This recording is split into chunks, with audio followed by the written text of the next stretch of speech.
I've got a confession to make. Sometimes, I feel like a pretty lazy music fan.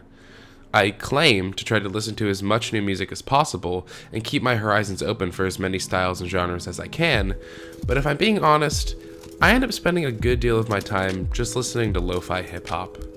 Whether I'm looking for background music playing games with my friends, trying my hardest to focus on homework or writing a piece, or just wanting something to listen to while I browse the internet, I often find myself listening to those cozy loops we all know and love.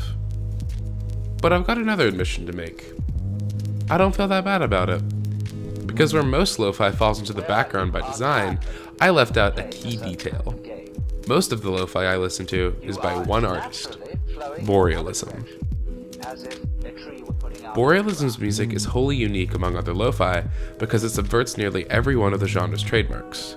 Now, what are those trademarks, you might be asking? Well, if you listen to a track by 1-2 or Tampa Beats, two very standard, popular lo-fi producers, almost all the elements of their songs sound the same and serve the same purpose. Let's take a look at Seasons by 1-2 and Lips by Tampa and compare. So Seasons runs pretty short, 2 minutes on the dot. Compositionally, it's based around a bit-crushed harp sample, and the only percussion to speak of is punchy, lo-fi snares, kicks so soft you could rest your head on them, and an 808 that sounds something like radio static intermittently moving through a warm blanket. In terms of structuring, the same bar music simply repeats itself for those 2 minutes, with only a couple small breaks at the end of a bar to switch things up. Now let's take a look at Lips. We find that it runs pretty short, about a minute, centers primarily around a single piano sample, has only a soft snare and an even softer kick for percussion, loops the same bar for its entire runtime. Do you see where I'm going with this? My point is that lo-fi, in the SoundCloud mainstream at least, is musical wallpaper in its most concentrated form. I consider myself to be a pretty huge fan of the genre, and even I can't deny that most lo-fi songs don't bring anything more to the table than a strong vibe, a nice feeling to live in for a few minutes, and a single loop at a time. It's definitely very pretty, but it's also pretty darn simple, and doesn't really leave a lasting impression. It's sonically minimal, and doesn't require much of your attention to be enjoyed.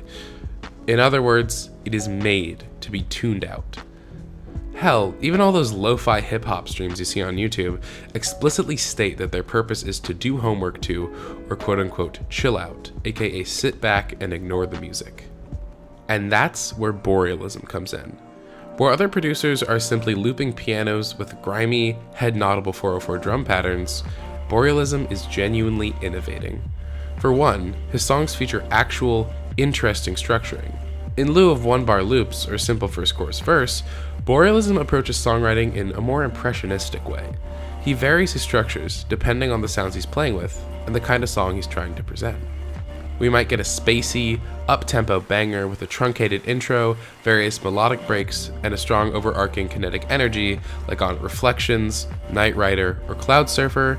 He might give us a mesmerizing ambient track with overwhelmingly gorgeous atmosphere and long segments with zero percussion, drawing you in with entrancing sounds on Bewitched, Shadow Sunrise, and Fly a Little Blackbird. He'll sometimes deliver a slightly more traditional lo-fi odyssey, but with creative percussion lines, thick atmosphere, and an emphasis on smooth hypnosis over head nodding, with songs such as Sundial, Magnolia Dream, Trans-Pacific, or Glider. Sometimes we'll even get a combination of the three, like on Stonehand, Sleep, and Disheveled. And he even has a straight-up R&B song, the Destiny X-aided Twilight Tea. He's a genius songwriter with a lot of diversity, but what really sets him apart is his textures. Generally speaking, lo-fi seems confined to working with the same traditional sampled instruments: piano, guitar, maybe even violin if the producer is feeling a little bit crazy. Borealism entirely ignores the status quo of lo-fi, and all other music for that matter, with a wider array of sounds than just about any other musician I've ever heard. His trademark element is the way he works nature sounds, or natural sounding drums and synths, into his lo-fi compositions. A large part of what makes his music so engrossing is just how organic his textures seem, so much so that even after many, many hours with his music, it still boggles my mind that they were programmed in a DAW. There's birdsong, distant chanting, reverb-heavy synths that sound like forgotten archaic instruments, percussion seemingly produced by a line of shamans with an endless variety of drums in a large stone temple. He folds stunningly organic textures into genres of music that are intrinsically associated with keyboards, computers, and synths, and this juxtaposition is his greatest conceptual achievement. His greatest sonic achievement, however, is more subterranean. Water is absolutely everywhere in Borealism's music. He accents sidechain kicks with the sound of ocean waves, layers the lapping of a lake or the running of a river under his ambient interludes, punctuates pauses with the sounds of water dropping or pouring, and produces entire songs as though they're being played on the ocean floor.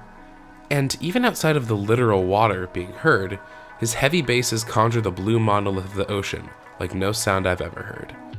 And in my speculative opinion, there's even an element of world building here, as these watery sonic expanses, in tandem with the other organic sounds, conjure a vision of an ancient civilization who live their lives wholly in tune with nature and the sea. It's really kind of beautiful. The first draft of the script featured an attempt at deconstructing one of his songs to show you what I mean about his music, but I realized during my analysis that Borealism's music is simply far too dense for simple dissection. It exists under an enigmatic haze of abstraction and a thick layer of blue ocean. In a sea of faceless, samey lo-fi producers, Borealism stands out as truly unique.